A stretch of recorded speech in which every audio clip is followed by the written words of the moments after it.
September 1, 1943. Rabaul Airfield, New Britain. The humid dawn hung heavy with the scent of oil and sea salt as Lieutenant Commander Saburo Sakai studied the latest American intelligence report. His one good eye scanned the lines, and he chuckled. A deep, confident laugh that rippled through the operations tent. A new U.S. fighter. The document read, the F6F Hellcat, massive, overbuilt, twice the weight of R0. To Sakai and his men it sounded absurd. The Americans had once again confused brute force with brilliance. Outside, rows of Mitsubishi A6M0s gleamed under the rising sun. Sleek, white fighters that had ruled the Pacific for 2 relentless years. Against every opponent, the Hurricanes, the Wildcats, the P-40s, they had proven unstoppable. Sakai watched the slender silhouettes shimmer against the tarmac and felt a familiar pride. This new Hellcat, whatever it was, would surely fall like all the rest. What Sakai didn't know, what no Japanese pilot on New Britain could possibly imagine, was that within 30 days, their era of dominance would end. The F6F Hellcat would soon appear over the Pacific and, by war's end, claim 5,200 aerial victories while losing barely a few hundred. The very fighter they mocked as overweight would become the executioner of Japanese naval aviation. For Japan's aviators, 1943 felt like triumph measured in mathematics, kill ratios, sortie efficiency, and engineering perfection. They didn't yet realize that the future belonged not to the agile, but to the industrial, to the machine that could take a punch and keep flying. As Japanese pilots laughed over their morning coffee, the first Hellcats were already taxiing aboard American carriers, waiting to rewrite the laws of aerial warfare. When the first reports of the F6F Hellcat reached Tokyo in early 1943, Japanese analysts laughed. Intelligence gathered through neutral countries described a fighter that weighed nearly 12,000 pounds loaded, more than double that of the Zero. To them, it was proof of American misunderstanding. Heavier meant slower, and slower meant dead. Captain Minoru Genda, the same strategist who had once planned the attack on Pearl Harbor, called it an iron whale built by people who think machines can replace skill. To the Imperial Navy's engineers, the numbers confirmed their arrogance. The Zero's wing loading of 22 pounds per square foot gave it the turning radius of a bird. The Hellcats, at 36.5, suggested the turning circle of a bus. How could such a machine ever challenge Japan's aerial samurai? Their entire philosophy of air combat was built on the art of the turn, the deadly dance of pilot versus pilot, where agility and intuition decided survival. But the Americans weren't designing for art. They were designing for attrition.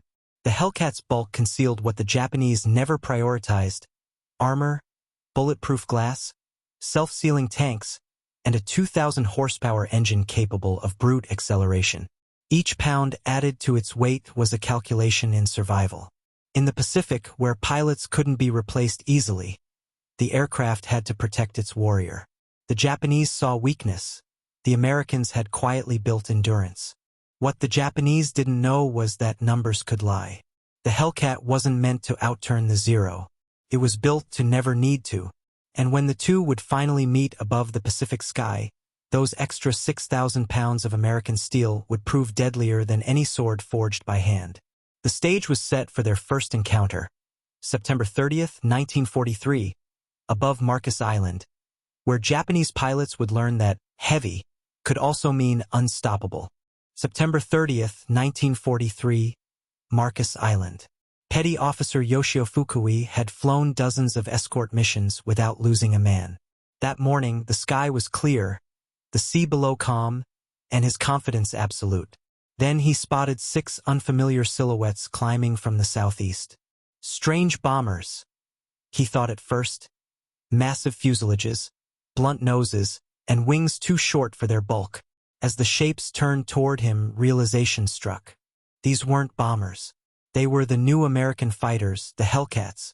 Fukui's instinct was to rely on the Zero's gift, maneuverability.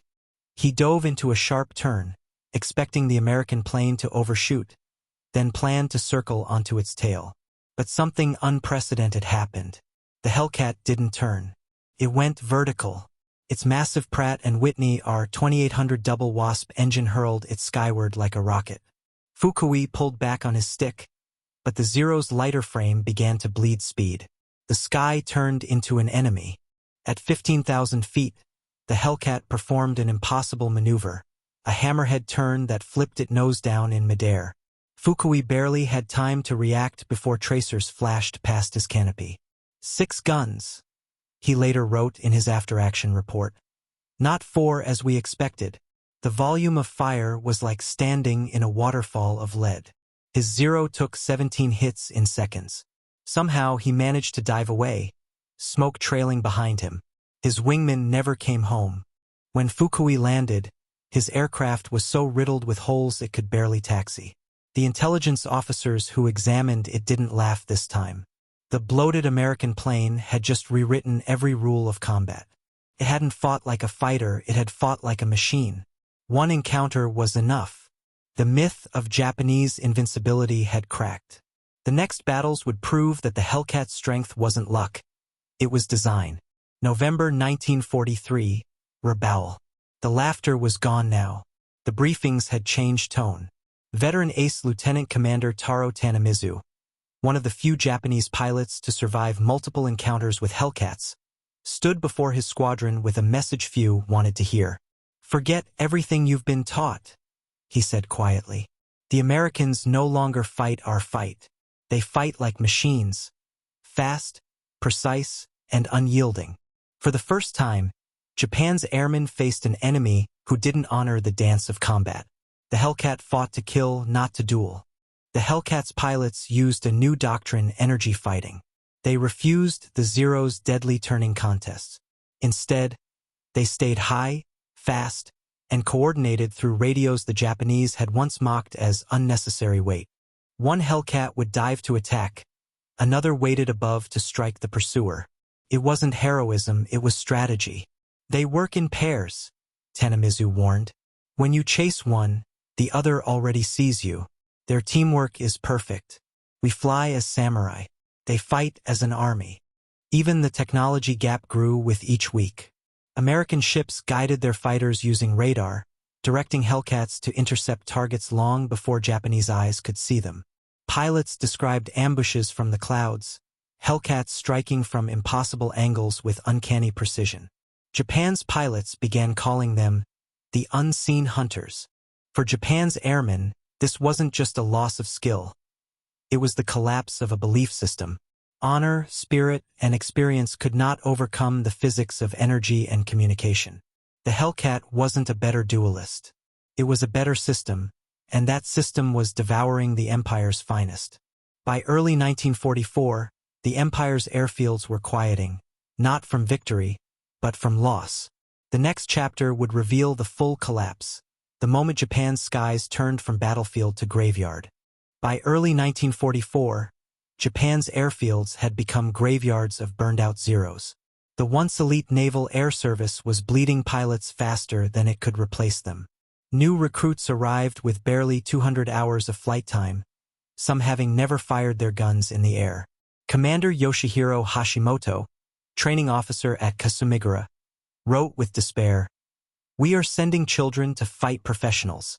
The skies that had once belonged to Japan were now ruled by Hellcats and mathematics. Then came the Great Marianas Turkey Shoot, June 19, 1944, the battle that erased Japan's air power in a single day. Radar-guided Hellcats intercepted Japanese formations at perfect altitude, the sun at their backs. In just 12 minutes, 42 Japanese planes fell from the sky. Pilots described it not as combat, but execution.